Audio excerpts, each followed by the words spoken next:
kami dari kelompok 2, kami akan menjelaskan peradaban lembah Sungai Indus. Saya Cornelis Banu dan teman saya Teta Wisanggenum.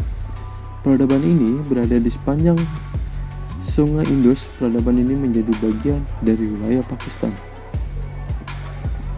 Asal mula peradaban ini berasal dari Sungai Indus yang meninggalkan dua kota besar hasil peradaban lembah Sungai Indus, yaitu kota Harappa dan Mohenjo-daro. Penduduk yang mendiami kota tersebut yaitu bangsa Dravida. Berdasarkan letak geografisnya, berbatasan di utara dengan pegunungan Himalaya, berbatasan dengan Pakistan di sebelah barat, berbatasan dengan Samudra Hindia di selatan, dan berbatasan dengan Myanmar dan Bangladesh di sebelah timur. Daerah lembah Sungai Indus adalah daerah yang sangat subur. Mata pencarian masyarakat lembah Sungai Indus adalah pertanian. Pembuatan saluran irigasi dan pembangunan daerah pertanian menunjukkan bahwa masyarakat Sungai Indus mempunyai peradaban yang sangat tinggi. Pada kawasan ini, masyarakat menanam seperti sayur-sayuran, buah-buahan, serta kapas. Dan juga peternakan sapi, seperti sapi, kerbau, dan domba. Teknologi. Masyarakat lembah Sungai Indus mempunyai teknologi yang sangat tinggi, seperti peninggalan hasil kebudayaan, bangunan yang tertata rapi dengan baik, jalan-jalan dalam kota sudah teratur dengan lebar mencapai 10 meter, dan kanan kirinya terdapat trotoar.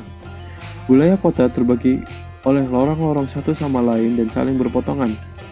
Lorong-lorong dan jalan dilengkapi saluran air sebagai tempat menyalurkan air dari rumah tangga ke sungai. Sanitasi kesehatan. Teknik-teknik pembangunan rumah yang telah memperhatikan faktor-faktor kesehatan dan kebersihan lingkungan. Kamar-kamar yang dilengkapi dengan jendela-jendela yang lebar dan berhubungan langsung dengan udara. Saluran pembuangan limbah dari kamar mandi dan jamban yang ada di dalam rumah dihubungkan langsung dengan jaringan saluran umum yang dibangun dan mengalir di bawah jalan, di mana pada setiap lorong terdapat saluran air menuju ke sungai. Pemerintahan. Berdasarkan penelitian, di kota Mohenjo-daro ditemukan benteng-benteng yang mengelilingi kota. Di sekitar benteng dibangun barak-barak, dan di dekat barak tersebut dibangun lumbung untuk menyimpan hasil tani. Hal ini juga ditemukan di kota Harappa. Atas dasar inilah, para peneliti sepakat untuk menyimpulkan bahwa kemungkinan besar bentuk pemerintahan pada saat itu adalah teokrasi, yang dimana setiap kota dipimpin oleh pendeta yang berkuasa mutlak. Halo semuanya, saya Teto akan melanjutkan tentang penjelasan yang sudah dijelaskan oleh teman saya sebelumnya. Yang selanjutnya ini kita akan membahas tentang hasil kebudayaan. Jadi kebudayaan Sungai Indus ini berhasil diteliti oleh seorang arkeolog Inggris bernama Sir John Marshall yang dibantu oleh Banerjee dari India. Dari hasil temuannya ini dapat disimpulkan sebagai berikut.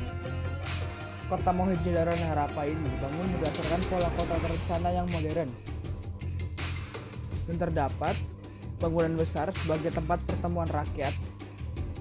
Dan rumah-rumah dibuat dari batu bata. Jalan-jalan dibuat lebar. Saluran air dibuat sesuai perencanaan kota modern. Ditemukan bekas pemandian. Ditemukan perhiasan kalung dari emas dan perak dan dihiasi dengan permata. Juga ditemukan senjata yang terbuat dari batu dan tembaga.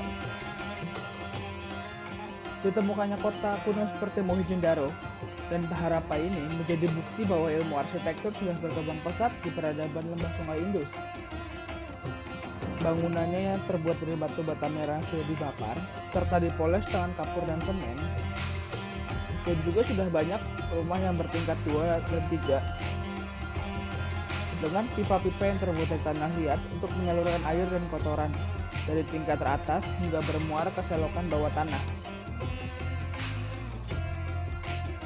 Lalu hasil kebudayaan yang lainnya ada terakota atau lempengan tanah dengan tulisan huruf piktografi.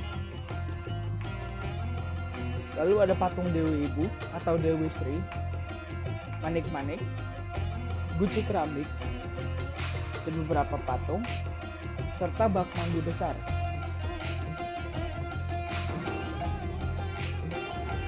Nah, kali ini kita akan membahas tentang bangsa pendukung peradabannya.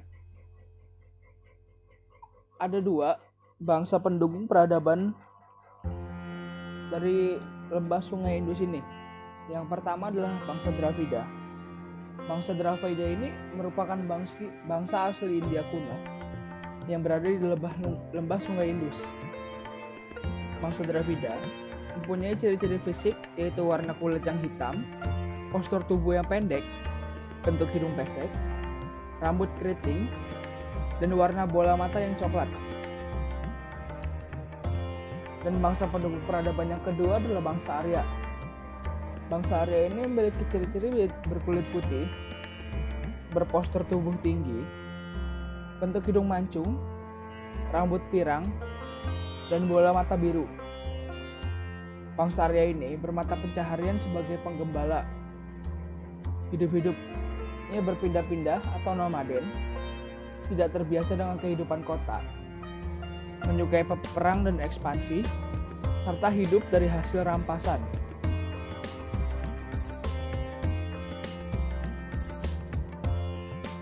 Lalu kita akan beralih ke kepercayaannya. Masyarakat lembah Sungai Indus memiliki kepercayaan yaitu politeisme, yaitu mereka menyembah banyak dewa. Sekitar tahun 6000 sampai 5000 sebelum Masehi, bangsa Dravida datang ke India dari Asia Barat dengan kepercayaan terhadap Tuhan secara abstrak. Salah satu yang mereka sembah dikenal sebagai Dewi Ibu atau Dewi Sri. Kemudian pada abad ke-6 sebelum Masehi, bangsa Arya datang menguasai Punjab dan Benaras, ini India Utara, dengan membawa kepercayaan adanya Tuhan secara nyata. Bangsa Arya yang lebih kuat itu berhasil memaksa bangsa Dravida untuk mengatur kepercayaannya, yang kemudian kepercayaannya itu berkembang menjadi agama Brahmana atau Hindu yang melahirkan kasta-kasta. Pada tahun 599 sebelum Masehi, lahir Mahawir yang mempelopori agama Jain. Ajaran pokok agama Jain ini adalah ahimsa, anti kekerasan. Agama sejati berlaku bagi semua makhluk, dan lama-kelamaan agama ini melebur dalam agama Hindu. Kemudian pada tahun 557 sebelum Masehi, lahir Gautama Buddha di Kapilavastu, kaki gunung Himalaya, yang menjadi pelopor lahirnya agama Buddha. Selain itu, masyarakat lembah Sungai Indus juga menyembah binatang-binatang seperti buaya dan gajah, serta menyembah pohon seperti pohon pipal atau pohon beringin. Nah, pemujaannya ini dimaksudkan sebagai tanda terima kasih terhadap kehidupan yang dia nikmati, berupa kesejahteraan dan perdamaian. Lalu selanjutnya kita akan membahas tentang stratifikasi sosial. Nah, pada mulanya ini, peradaban di Sungai Indus tidak memiliki tingkatan atau stratifikasi dalam masyarakatnya.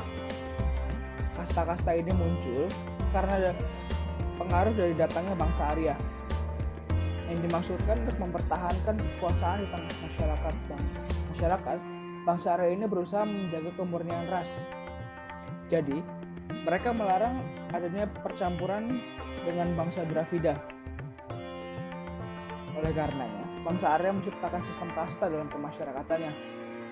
Sistem kasta ini didasarkan pada kedudukan, hak, dan kewajiban seseorang dalam masyarakat. Pembagian golongan atau tingkatan dalam masyarakat ini terdiri dari 4 kasta, yaitu catur warna. Jadi yang pertama itu ada Brahmana, pendeta, yang bertugas dalam kehidupan keagamaan. Lalu ada Ksatria, yaitu golongan dari raja, bangsawan, dan prajurit, yang berkewajiban sebagai menjalankan pemerintahan, termasuk mempertahankan negara. Lalu selanjutnya ada golongan dari Waisya, yaitu para pedagang, petani, dan peternak. Dan juga kasta yang paling bawah yaitu ada Sudra, yaitu para pekerja-pekerja kasar dan budak.